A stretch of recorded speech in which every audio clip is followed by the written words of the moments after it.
PERI was organized to become the research institute in ophthalmology of the University of the Philippines. We are the first institute of research in this country. In fact, it is the only existing research institute in ophthalmology in this country.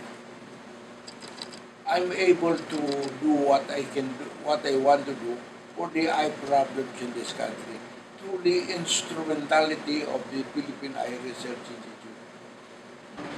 PERI was the original institution that guided me to become an ophthalmologist with a vision, and that relates to how research will factor in to the way I think.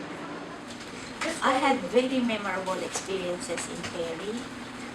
To me, PERI is a place to work and a place where I learn. For me, PERI is the first research institute which provides a venue for Filipino ophthalmologists to forge ahead ophthalmic research and science.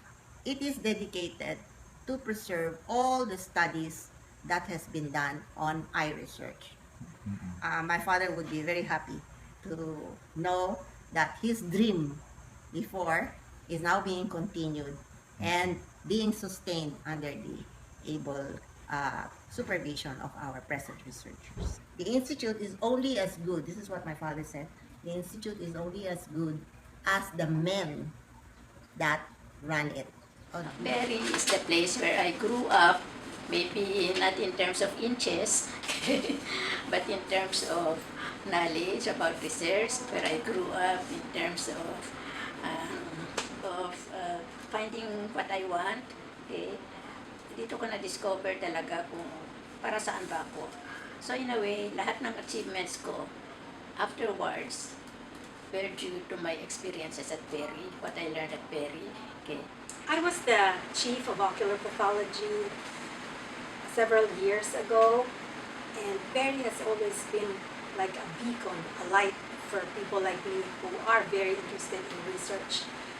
To me, PERI is the research arm or providing research services to the Department of Ophthalmology. We do get residents and fellows who needed some research advice or who needed to do some in vitro research coming to PERI for advice, for collaboration, and do some good works over the years. It was home for me for so many years, more than 40 years it was home to me. I was in PERI more time than I was at home.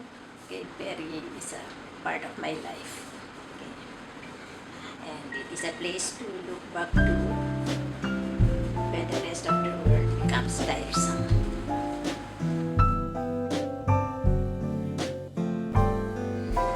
To become the parang repository, first repository of the data on the eye problems of the Philippines, and be able to do something about them. It's my hope that the objectives of the Institute are pursued through the efforts of the present and future personnel of the Eye Research Institute.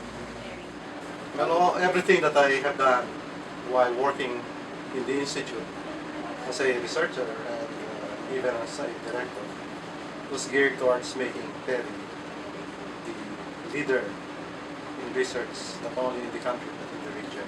And that I thought we would be able to accomplish very soon with all of these excellent researchers joining our ranks. I think PERI should grow to become a premier institution of research, bearing in mind the international excellence standard that my father has envisioned. And he was really thinking of the research of that should be done regarding the eyes, and basically to benefit Filipinos. It is my wish that Dr. Leo Cobilan will continue the legacy of the former directors of the Institute in its mission to be the leading ophthalmic institution in the Philippines, and hopefully will be comparable to this ophthalmology institute in the world.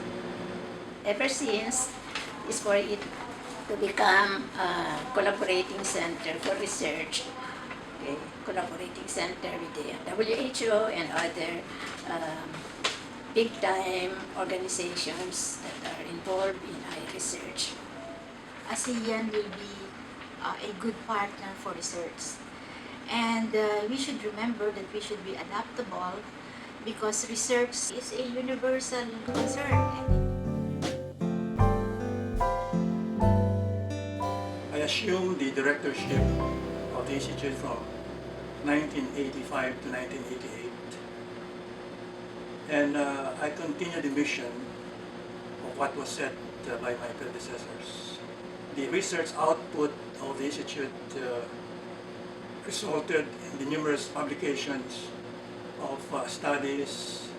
The first survey on blindness was completed. They were always practicing on the taking out of the cataract. So, lahat ng pasyente nun, I knew, lahat ng cataract patients, all the cataracts were kept and preserved.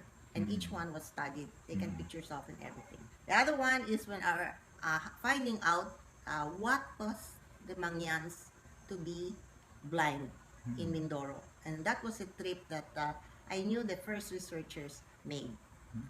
And so Badong Salceda, Alex De Leon, Doc T, that's Dr. Spiritu, we call him Doc T because he was described as my father's son.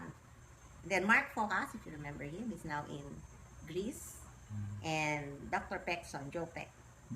So they sacrificed their lucrative medical practice to first learn to become a dedicated medical researcher. So magkasama lagi yung dalawa, half and half, research and their practice. My most memorable experience in PERI was the mission work. We went to areas of conflict and areas of indigenous peoples. It was such an experience for me to see firsthand the plight of people and how we can help with their blindness prevention programs. Well, the most memorable experience I had was when Dr. Salceda invited me to join the staff of PERI.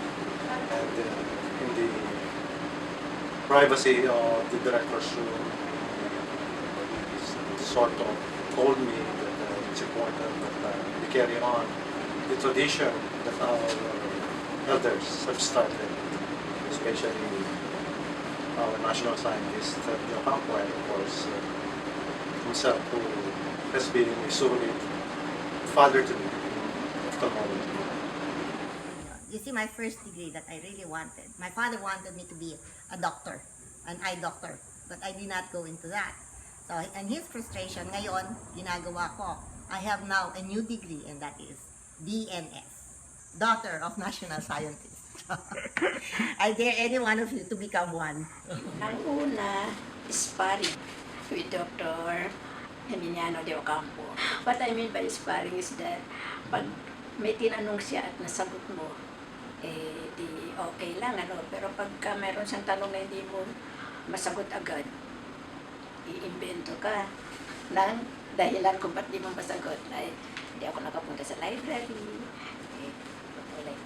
ganun pa. Pero I learned a lot from Dr. De Ocampo in terms of research. I have good memories of Dr. De Ocampo and Dr. Salceda.